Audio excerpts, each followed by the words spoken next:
Are you tired of putting yourself last? Of taking care of everybody else's needs and powering through to meet the next set of impossible standards? In our fast-paced society, we lose touch with our intrinsic worth, with the ability to value ourselves for who we are right now. Instead of living life exhausted, frustrated, and disconnected from your authentic self, maybe it's time to put yourself back in the life you've worked so hard to create. Join radio host and life choreographer Lora Cheadle and learn how to build your dreams and live your sparkle using the 5 steps of flaunt. Find your fetish, laugh out loud, accept unconditionally, navigate the negative, and trust in your truth.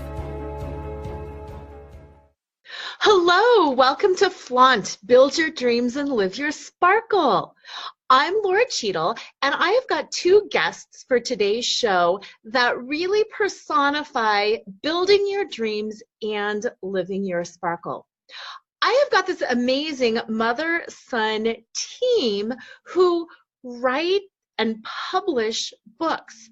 And it's not what they do. And I mean, what I mean by that is CB, the mom, is a former teacher, and Dan, her son, he's worked as a graphic designer, a web designer, a developer, a photographer, and all of these other things.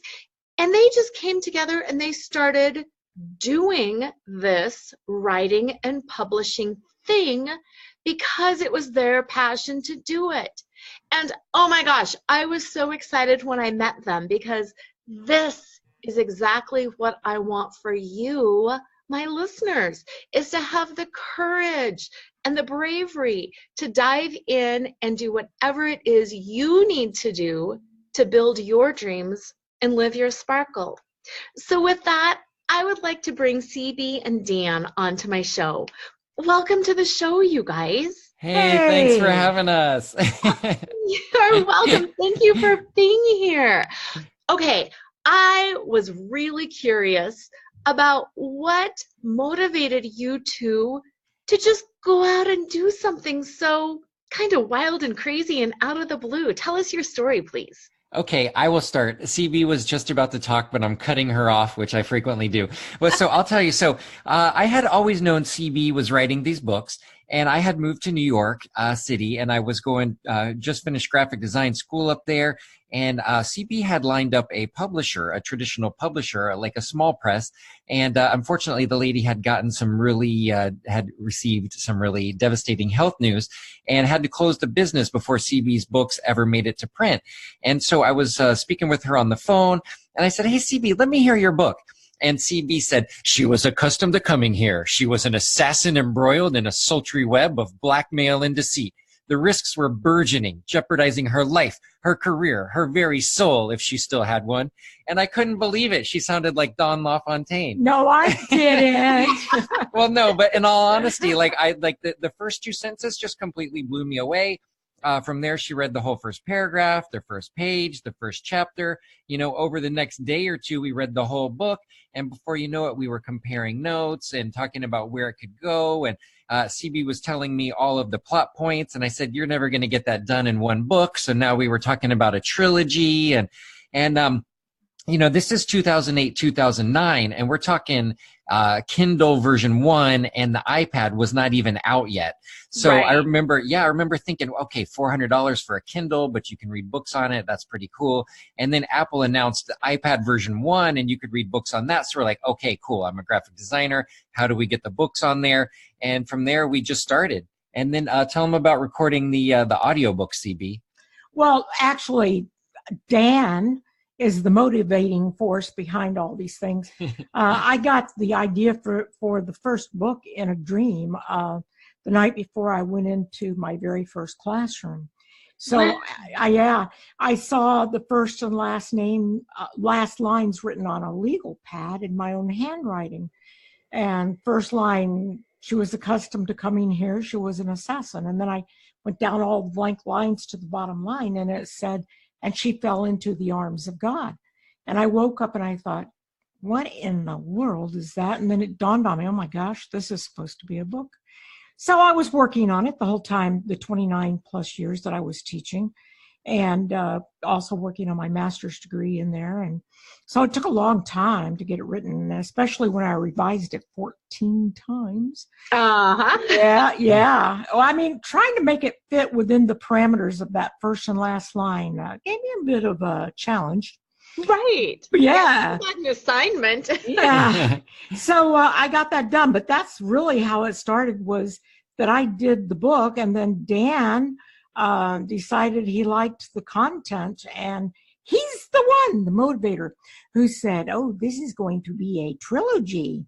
So, think about it. The last line was, she fell into the arms of God. And then he says to me, this has got to be a trilogy. And I said, but I killed her off, so no, she's not dead. So then she's nearly mortally wounded, but not dead. But we had to revise and republish the first book, and I'm glad though, because it came out a lot better. And so then that became a trilogy, and then Dan said, oh, and you can't just leave it in print. You've got to record the books. Well, then it was only an ebook. Yeah. And then audio was becoming a huge thing, because I was always riding the train and just too busy to sit down. And so audible.com, and that's really before I had even heard about a podcast. But so we decided that we were going to get all the recording equipment. And CB, when I used to grow up, yeah. Well, CB used to read children's books to us, and she used to do all the voices for the, like the Uncle Remus stories, Brer Rabbit, yes, Brer Bear, Brer Fox, and she could do a different voice for everybody. And we had actually started looking into the cost to have someone produce an audiobook for you. And back in 2008, 2009, it was about $3,000 for 6 hours of finished audio. And I'm thinking, yeah, I know, that's quite a lot, right? And I'm thinking, okay, it's already a trilogy. And CB had actually written 2 different books during this time period as well. So I'm like, okay, we're going to have 6 books before you know it. There's no way we're spending, $3,000 each time a book is done to get it narrated. Yeah. And I said, I know she can do it. So we bought all the stuff, shipped it down to her house. She went to a recording studio to learn how to plug everything in and learn some microphone technique. And she would go to the Apple store every day for help with GarageBand. And she befriended a guy there who was in a band, and he would help her as well. And so, and then you must have recorded the first book at least 3 times. Oh, at least. And then when we kept revising it. When we rewrote it, yeah, and revived her, then I had to do it again. Yeah. So it's just a never-ending to-do list, but we're passionate about what we do. And, I know that your show is free from cussing, and CB's books are free from cussing, and there's no sex or drugs and cussing, but there is romance. No sex, because I don't know how writing a sex scene with your mom would go anyway. No. Yeah. No. Awkward. Yeah. Awkward is right. Yeah. Right. But so it's all good. And I think CB has a real desire to write high quality stuff that doesn't use cursing as a crutch. You know what? It's one of my dreams to prove that a book full of action and suspense and tension and great plot can earn its own weight in gold without having to have the throw in all the sex and the cussing and all that stuff just to be sensational. Yes. So that's and I love Indiana Jones movies. So I am just crazy about action, and I just think if the plot should be able to carry itself. Mm-hmm. I love that you said that, because I'm right there on that same page with you. I don't care if it's movies or music or, songs or books. I love a strong plot. And even sometimes if there's like a quote unquote need for action or violence or sex, can we just have it in as a subplot and not let it dominate the entire thing and have, pages of violence and 3 hours? So not usually. Yeah. No, not usually. Yeah. You don't want to read a book and go or listen to an audiobook and go away feeling like somebody thought you were a dumpster. Right. And yeah, and you need to be washed out, you know. Exactly. Exactly. Now, you've mentioned that this is really your passion to do this. And my show is Flaunt, Build Your Dreams, Live Your Sparkle. And Flaunt is an acronym. And the F stands for Find Your Fetish, which does sound a little naughty, but it's not naughty. It's about it's about finding your passion, finding what you love. And it really feels like you have done that. Now, I know, Yes. you're a former teacher and you taught English and psychology, but did you always think that you wanted to write a book, or did this just kind of happen to you? Oh, not always, but I got the idea for the first time in second grade. That's pretty close to always. Yeah. Yeah. And you know what's funny is back then, what my goal was to write and illustrate my own children's books. But to tell you the truth, I have found that writing for kids is something that is not my forte. Yeah. I'm just, it's young adults and adults for me. I'm just not. I did write some poetry books for kids, and those I do okay. But coming up with a plan, I always want to teach them something in whatever book I try to write for them, and I just can't seem to lose that desire. So, and I don't think you have to teach something in every kid's book, but they need to learn how to share toys and be nice. And Oh yeah, there's a lot there. Yeah. There's definitely a lot there. So what about you, Dan? I mean, obviously you went to school for all of this, technical type stuff. Is this what you wanted to do with it, or do you care what you do with it because you like the technical piece, or what is your passion? I think the reason that I wanted to start designing things was watching beer commercials with my dad during football and laughing about them and think, wow, somebody gets to do this for a living.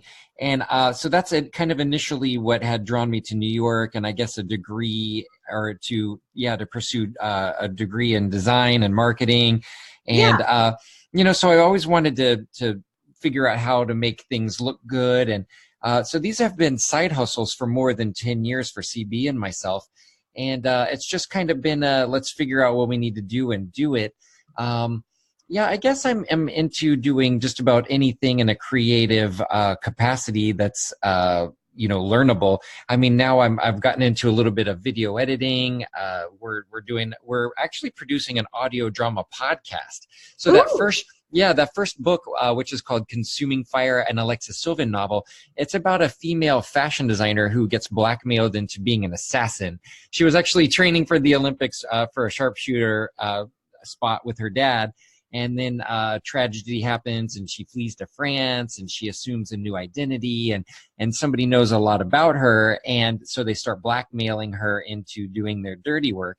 And but then she turns the tables and starts investigating to find out who this anonymous blackmailer is, because she's going to end that relationship. Yes. Yeah. So.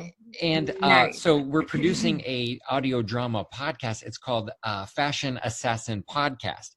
And it's really cool because I am doing a couple of voices. My brother Mark, my dad, we're all, and then CB does all the girls' voices. And we sound effects, music. Gunshots and running and car tires and doors opening and closing and people screaming and panic. And oh my gosh, I love it. Yeah. I really wish we could say that it was live. It's just taking a really, really long time because we're trying to figure everything out as we go. But all the kind of creative work for that is done. So I guess to answer your question, I just love designing. I love working on family projects. Been passionate about this for a long, long time. So we just try to figure out whatever it is that we need to do and do it. I mean, I even took some web development courses, and I'm not really awesome at that, but I can design for it. And if somebody sets something up for me, I can get in and update it from there. So, it's kind of like jack of all trades, master of none. And somehow we're just still struggling through trying to make it work with God's help. But together, our one of the things that motivates us and drives us forward is the fact that our books, the themes, every book has a theme of repentance, forgiveness, and reconciliation. So our books are Oh. point people toward hope, and that it's not over yet, and you keep on keeping on, and God's waiting there for you. So, I mean, we want to inspire people. We want to encourage people.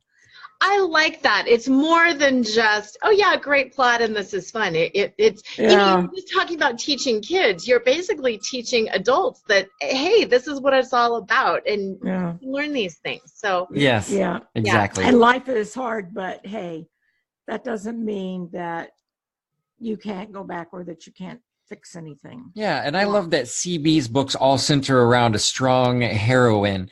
So Consuming Fire, it's about Alexis Sylvan, you know, the tragic heroine. And then she's got a book called Royal Conspiracies, The Legend of the Princess Slave. It's what century would that be? 14th century. Yeah. Girl is kidnapped and finds out she's the rightful heir to a kingdom, kind of a swashbuckler. And then Too Many Choices is a series that I think we could write 50 episodes on. If a streaming video service was interested, we could write that forever. Yeah, Too Many Choices is about quadruplets, last name of choice. And they come into a high school during their senior year because their dad is the new football coach. And these kids are extremely athletic and skilled, and they turned that whole school upside down. Yeah. And it's got a lot of high school drama and comedy and romance, and it's kind of fun. Yeah. Good. We could churn out 50 episodes if you know. Oh, yeah, absolutely. I can see that.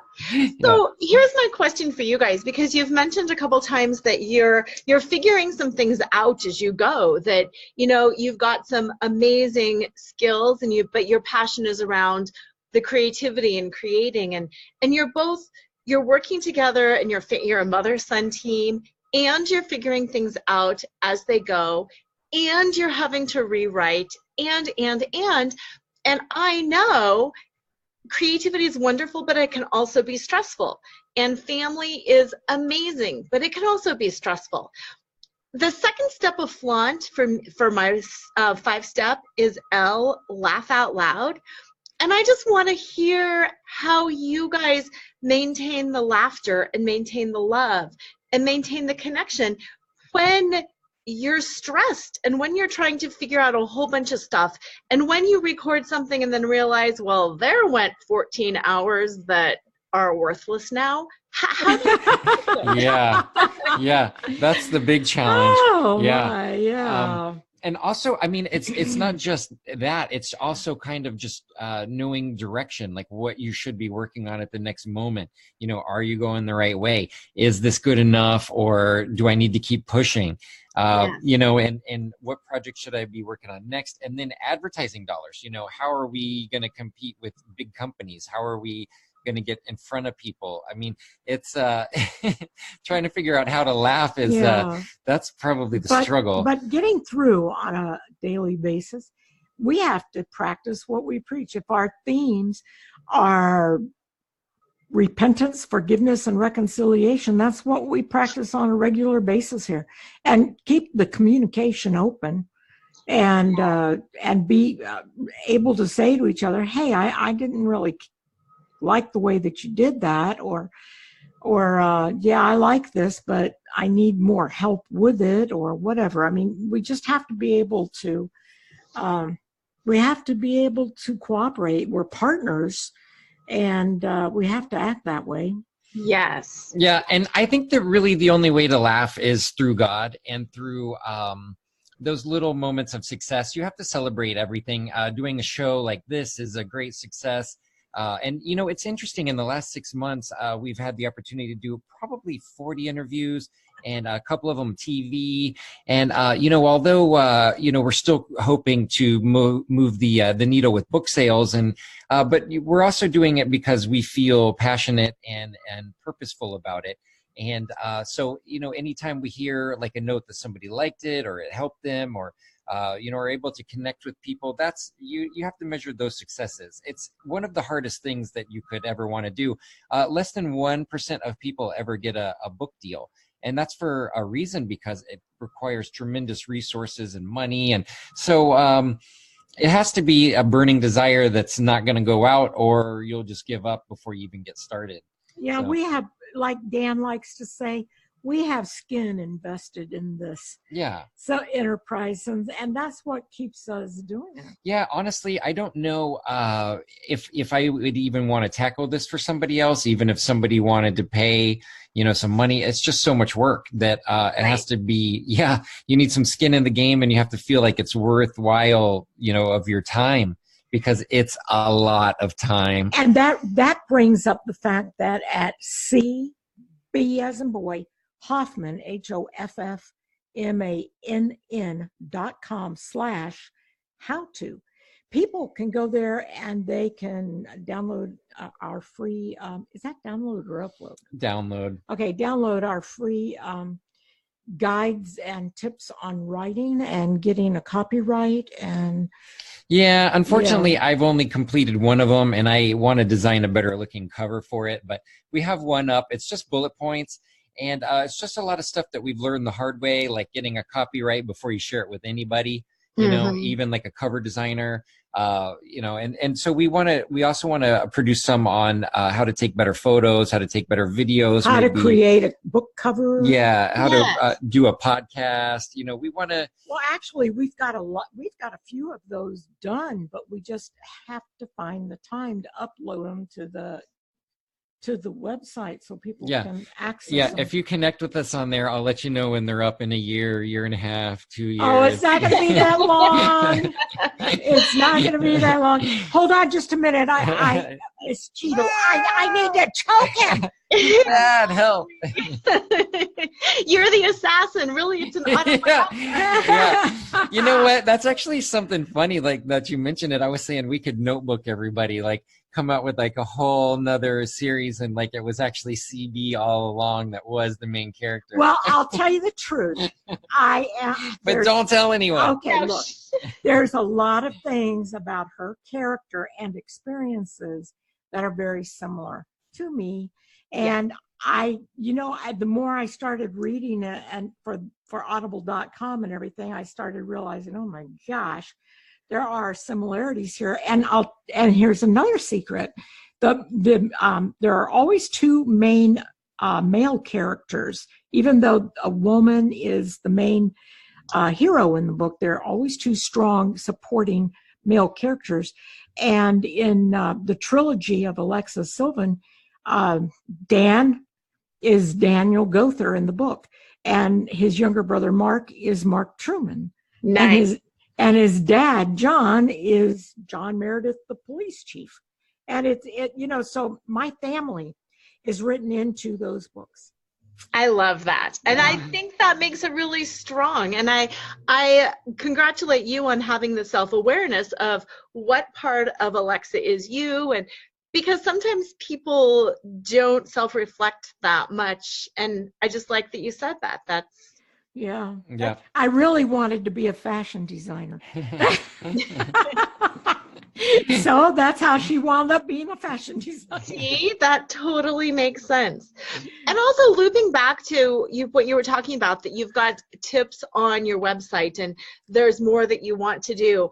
That leads into my next step of flaunt, which is the AU, accept unconditionally. And one of the phrases that I love is a good beginning is better than a perfect start. And, I'm a perfectionist. I was a former attorney, and as an attorney, you kind of have to be a perfectionist because everything has to be right. And there's a lot of perfectionistic tendencies in me. And I realize that if I can use that for a crutch, and that if I don't just begin and put the bullet points out there and say, hey, this is what I know, but I'll get a better cover design on it later, that nothing gets done. So I did want to, again, congratulate you guys for saying, yeah, there's bullet points. Yeah, I want to make it better later. Yep, it's not up right now, but it's coming. Yeah. I'm glad you're starting, because that's opening your heart. That's bringing other people in and saying, here, this is what I know. And I Yeah. love that you do that.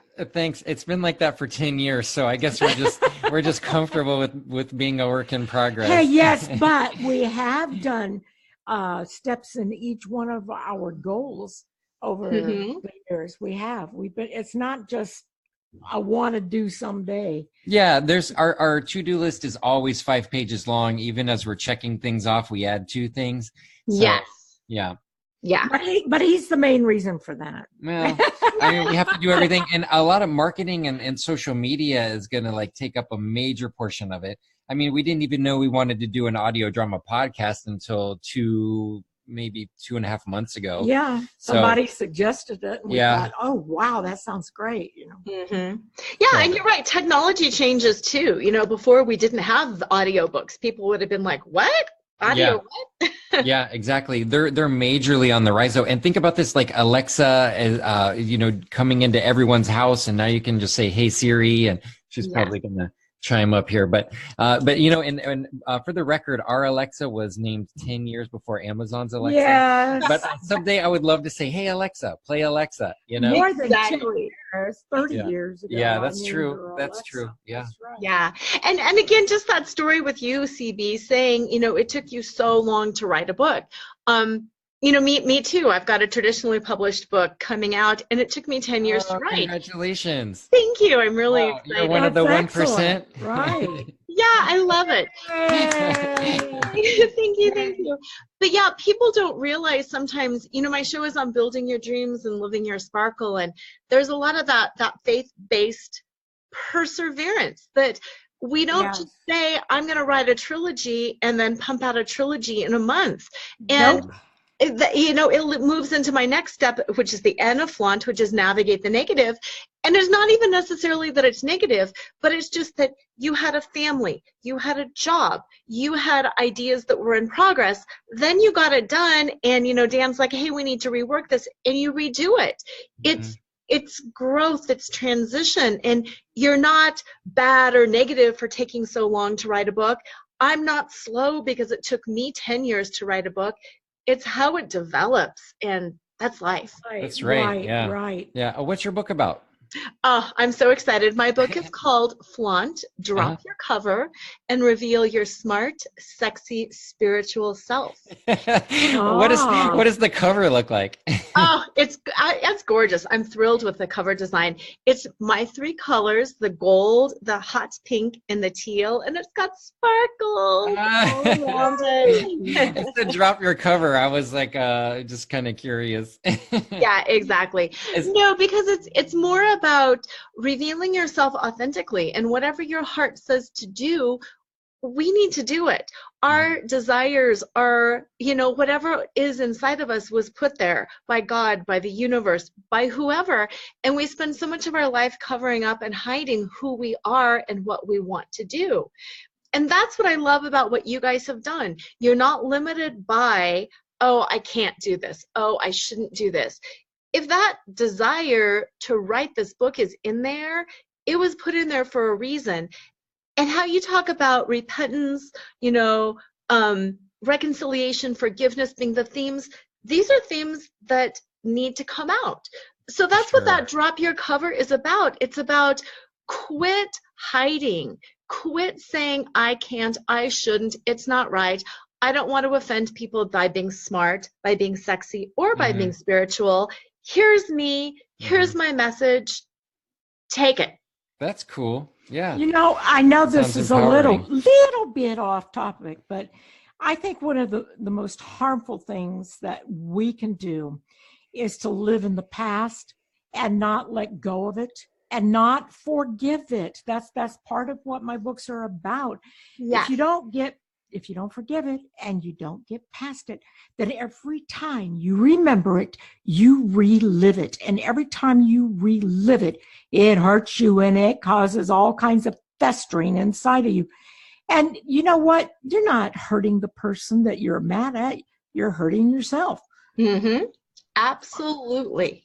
Absolutely. And I don't think that's off topic at all, because, everything that you guys have done, even though it's not like forgiveness for another person, which is more what you were talking about, you might not have forgiven yourself if you would have never taken this brave step to get your book out there. Yeah. And that's what we're trying to tell your listening audience is, how can you go through life and not take the chance of trying to live out that dream? And if you have a dream of being an author, a writer, you want to make book covers, whatever, you need to listen to the steps, and you need to try them. And you'll never know how you would have done if you don't try them. And it's like taste too. There's so many different restaurants out there, so many different kinds of food, and there's not one thing that everybody can agree on. So hopefully the people that share your taste for your book will find you and let you know, and same with us. And and I'm of the opinion, like, if something's not my taste, then you just be polite and move on. It's I think that's one of the things that gets overlooked too. It's like you're watching YouTube videos and like, who's giving all these thumbs down? You know what I mean? Like, why just go to another video? I don't know. Anyway. Yes. Yeah. Yeah. I know. I love that you said that, because you're right. And tastes change over time, For sure. Like, yeah, I love what attracted me to you guys was the uniqueness of this, a faith-based assassin. What the heck? I know that's pretty out there. But it's where the rubber meets the road. I mean, who's perfect? Yeah. And who hasn't done something that they're ashamed of? Yeah. Who hasn't done something that they wish would never come out of the closet? So it's just the truth. It's not, nobody lives in an ivory tower. Right. Yeah. So. Right. And then the other thing that really just attracted me to you guys too was the whole mother-son thing working together. As the mom of two boys, I thought, well, that's really cool. And how brave of both of you to kind of leave what you were doing and to take this risk on each other. And I think that's beautiful. Yeah, CB's really brave. I'm pretty difficult to work with. Hey, you know what? I'm learning things about him as an adult that I don't remember in his personality or character when he was a kid. And one of the things I'm learning is that he's the boss. He's perfectionist, not only like the you were motivator. talking about earlier. I think I'm a perfectionist when I really care about it and when it matters. So Yes. And he's the boss. But to tell you the truth, that's okay, because I found that it works better that way. That's one of the key things to us working together, is that we've learned how to use our individual talents and not get into each other's business, but to specialize in our areas and then bring it all together. And it just works best with Dan being the boss. I just really want to write, Dan has to do everything else.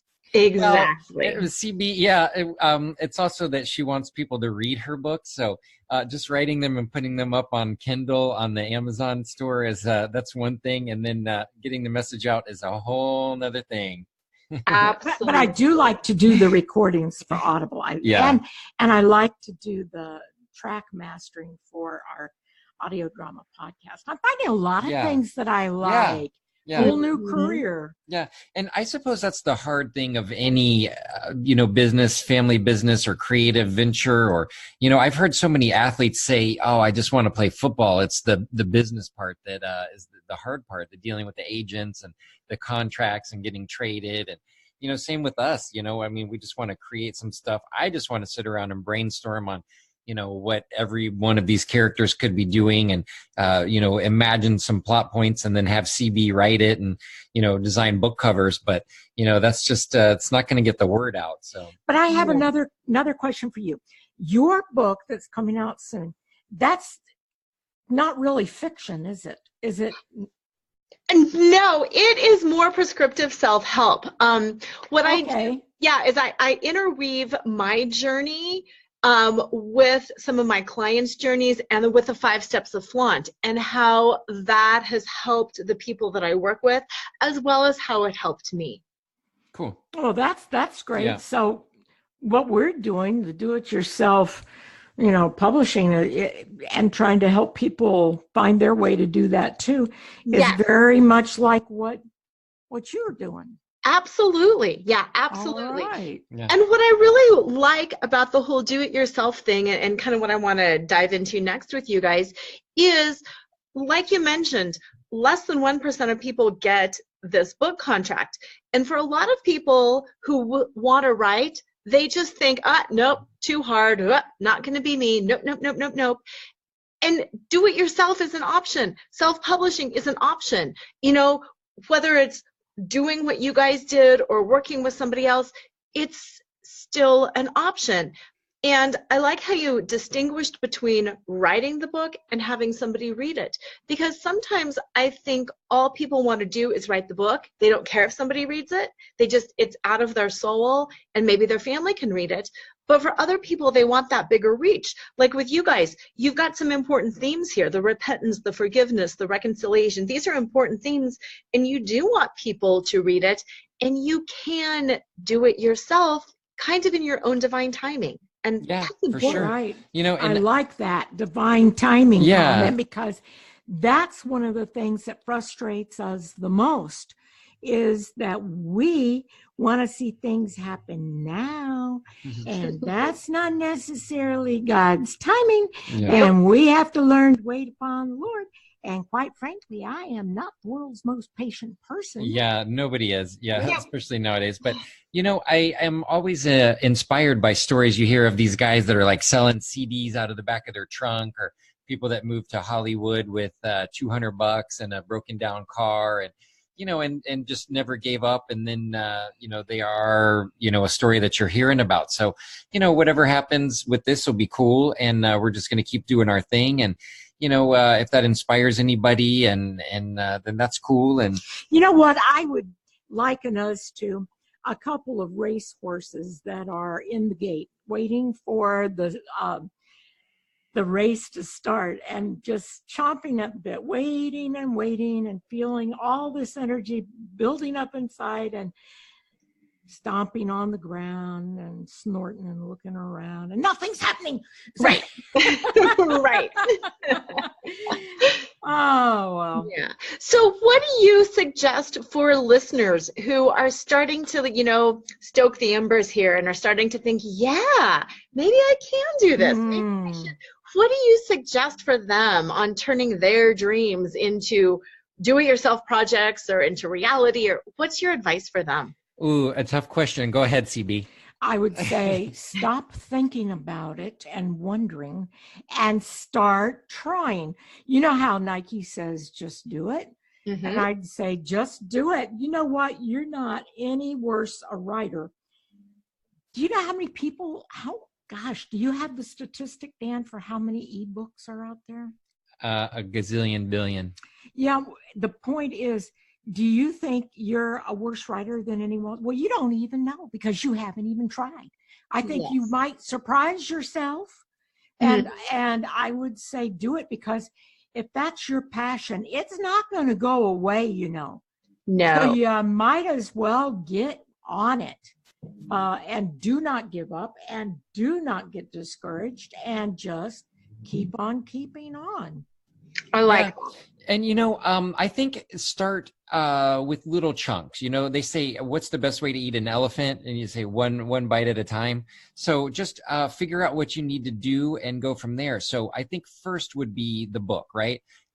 Whether you're writing fiction or nonfiction, go research your category. I think research is very, very important in almost anything that you do. And going back to CB Hoffmann with two Yeah. F's and two N's.com/how-to, because see, the one PDF we have ready that anybody can upload for free or download for free, is on writing. And I mean, I more or less teach it like I did when I was teaching. And exactly. So how to go about it. Do your research, research location, setting, research things that you want to know. If it's a category or a genre that you know really well, or a space that you know really well, then maybe you won't have to do as much research, but that'll help you fill in those little gaps. And then if you hit a spot or some dialogue that you're stuck on, just put a couple of X's for a paragraph and then go to the next chapter and write all that. And I think actually storyboarding, writing down all of your major plot points, like how do I get from here to there? How do I get, and create like a little library of all your characters. And you don't have to like write out a whole, 7-part backstory like Quentin Tarantino does, but know a little bit about them and maybe some things that happened and, things that you haven't revealed to the and reader yet. In that PDF, we don't only cover how to write fiction, but nonfiction, like autobiographies and biographies and those self-help books and so forth. So how to approach different genres. Oh, I like that. And how perfect that you are the former teacher, because you did teach writing, and there are, of course, there's talent and there's passion and there's all that stuff, but there are some skills that people can learn. So I like that you say, research, educate yourself. There's a process. Yeah. There are step-by-step processes. Yeah. And that makes sense, backstory and organizing the characters. I think that tip right there could help a lot of people, because they might be thinking, I don't know, there's just all these random people, and just thinking about outlining it helps. Oh yeah. And brainstorming. And then think about, go research covers. What kind of covers do you like? Is it a darker cover with typeset in reverse? Is it more sparkly and fun and colorful? Like yours. Yeah. Yes. Yeah, exactly. Is it, what genre is it in? Is it like self-help? Is it, just look for themes and kind of motifs that you like, and that'll all help you if you're going to take a stab at cover design, or if you're going to hire someone and you go to him with all of this reference material. That'll really help save some time and money and help you communicate with your designer. Make sure you speak that language. So if it's a book about assassins, sure, your mind automatically goes to like guns and stuff like that. But one thing we learned too is that Amazon won't let you advertise books with guns on them. So that's why sometimes you'll see these books and you'll see like a target on someone, or it'll be a lot like someone running and like an alley, but there's no gun. That's usually for a reason. I had no idea. Yeah. Okay, I want to talk book covers, and you're going to have to jump on Amazon and look at mine and tell me what you think. Yeah. But so did you design CB's book covers yourself? Yes. Oh yes. If you look at the website, he made the book covers into GIFs, animated GIFs. Oh, how fun! Which is cool, because you've got Alexa shooting at you, you've got bullet holes appearing in a dress form and disappearing and coming back, and just kind of fun book covers. I love that. So that's really good advice then, that you're giving the audience, if they're thinking about it, to start looking at things that they like. How many renditions of the book covers did you go through before you guys both jointly found something that you liked? Oh man, 10 years. I see your book cover. I do like it. That's really cool. Oh, good. Yeah. Thank you. Yeah, Thank you. paperback. Yeah. Are you considering an audiobook and or an ebook? Yes to both. The New World Library takes care of the ebook, and the audiobook is being produced by Tantor Media. Oh, very nice. Very good. Cool. Yeah. So wait, I'm sorry, what was the question? How many renditions of this? The cover, and what switched with that? So CB, I had always known, was working on these books. And so I actually got a marketing degree before a graphic design degree. And then I had lined up a job doing graphic design at an engineering firm. And my boss liked to hire people that didn't have a lot of design schooling, and he would help them progress and teach them. And so I actually got a job doing graphic design, having never opened Photoshop, if you can believe that. And That's amazing. Yeah. And then a year and a half into it, I started back in community college for design. And then 5 years into it, I reached out, got the job in New York, and then went to design school in New York. And I feel like I've gotten a lot better, especially just with the time. But back initially, I was working on really bad covers and things that I could execute kind of in our budget. I was just looking at type treatments. They weren't that bad. It's just that they were mostly text, mostly fonts. Oh, Yeah. Well, but which is, it's okay. I just was picturing like an assassin. I think it all depends on the genre as well. You know, yes. like for Royal Conspiracies, I found like a nice type treatment like you have on your book cover, and then two swords, which are stock photos, and I just put those crisscrossing. You know what I Got mean? But for like Alexa, I really wanted to see her come to life. And so actually I had moved to New York, and we was talking to CB, and she read those lines. And then I thought, okay, I really want to, you know, what would I do if CB was a paying client and we had a budget? And so Yes. it's about a female fashion designer so she's obviously fashionable. She's a redhead, an assassin. So I'm picturing like a girl in a red dress who's a redhead looking over her shoulder. She's hiding a gun. And actually the first iteration of the book cover, there's a gun, which I actually made in Photoshop because it's impossible to get a gun in New York City. Yep. So, but anyway, so I just kept pushing, and I found a friend from church who was a model and an actress, and I ran the idea by her, and she was down. So I went over with my camera and my tripod and did all the photography myself. And gosh, I would love to reshoot it now with my new knowledge of photography. But, you know, I think it was good enough. And so laid it all out, and we actually shot the background at a different location, and I composited it all together. And so I would say, because I started before I had any idea what I was doing, I was kind of coming up with cover designs that you could tell I didn't know what I was doing. And so now I feel like I'm finally got something that I'm happy with, and I was able to make that into the trilogy. And so the second book cover, she's a fashion designer, right? So one of those dress forms, you know, that you use for sewing, and you hang the dress on there, and I guess you stitch it, and or you pin it all together on that thing. Put the parts together on there to design. Yeah. So this one's full of bullet holes, and so I was running that by with CB, and so a tape measure around. Yeah, tape measure. So was able to do that, and then the third book was actually cover was actually shot the day of the first one. And then CB wanted to call it Bulletproof Wedding, like a wedding takes place.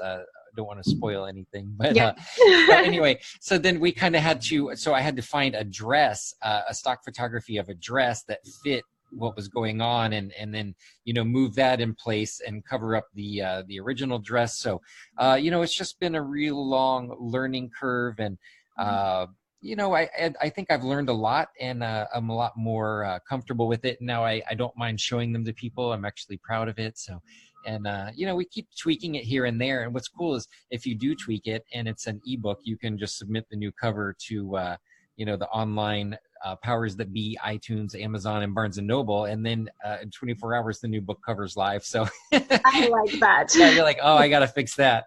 Yeah, but you could just upload it and it'll push it out. But so yeah, it's just a never ending, like you said, you know, get it done, get it up, and you know, happy and keep moving on, and yeah. Yeah, perfect. And that's the perfect segue as well, because the last step of flaunt for the T is trust in your truth. And I think everything that you said has really shown how you guys both trust in your truth. You know what I talk about, drop your cover, reveal that truth inside. You've learned, you've allowed yourself to grow. Like you said, you know more about photography now because you trusted that, hey, I'm going to put myself out there, I'm going to try it, and then you learn and you get better. And you know, same thing with CB. It's like you write things, then you say, no, this probably isn't going to work, and then you learn and you grow and you take that feedback, and it makes it better. Definitely. Sorry to cut you off, but like on that note, I think it's really important to have a creative collaborator. You know, like I love like reading what CB said, and just saying things like, oh, you know, we got to change that to ride shares.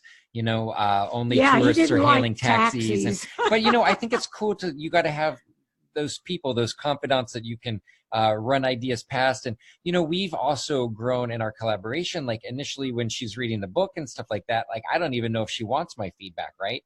And so, you know, we never really had a formal agreement in place. I would just tell her what I think, and she'd either be like, yeah or no, or, you know, whatever. And so now it's kind of still the same thing, but I guess now she listens to what I have to say, and then sometimes whether or not she agrees, and you know, so but yeah, I think it's fun to learn and grow and collaborate on that, and I can't wait to be sitting in a writer's chair someday when these are made into major feature films. And Oh, Dan Exactly. Yeah. created a 5-minute clip of the first action scene in the first chapter of the first book. Well, it was all of us. It wasn't It just was me. all of it. Yeah, it was your idea, and you directed it, and it's really cool. But How much fun! Yeah.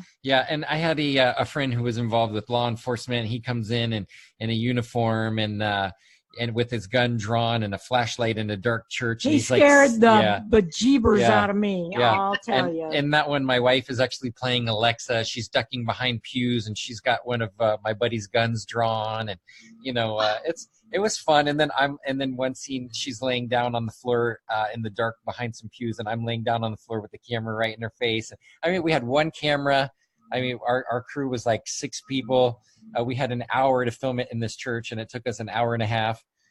So anyway, I would love to redo that one too. I think there's a scene or two where the focus is a little soft, and actually we filmed it out of sequence as well. We had to go back and film the opening scene outside after it was already dark, and so there's some continuity issues, and but I think it would be all right as a student production. But yeah, if you go to the bottom of our website, Is it on there? .com, at the very bottom, you'll see some of these icons, and a one link of to them YouTube. is a link to YouTube, Yeah. and it'll bring it up. Well, it's good. You would have to look for it on there. It's called a live action intro, but Yeah. I don't know if that's the best title for it. But anyway, But it was, yeah. it was good, I thought. so It's fun to see your characters. come Yeah, alive. being brought to life.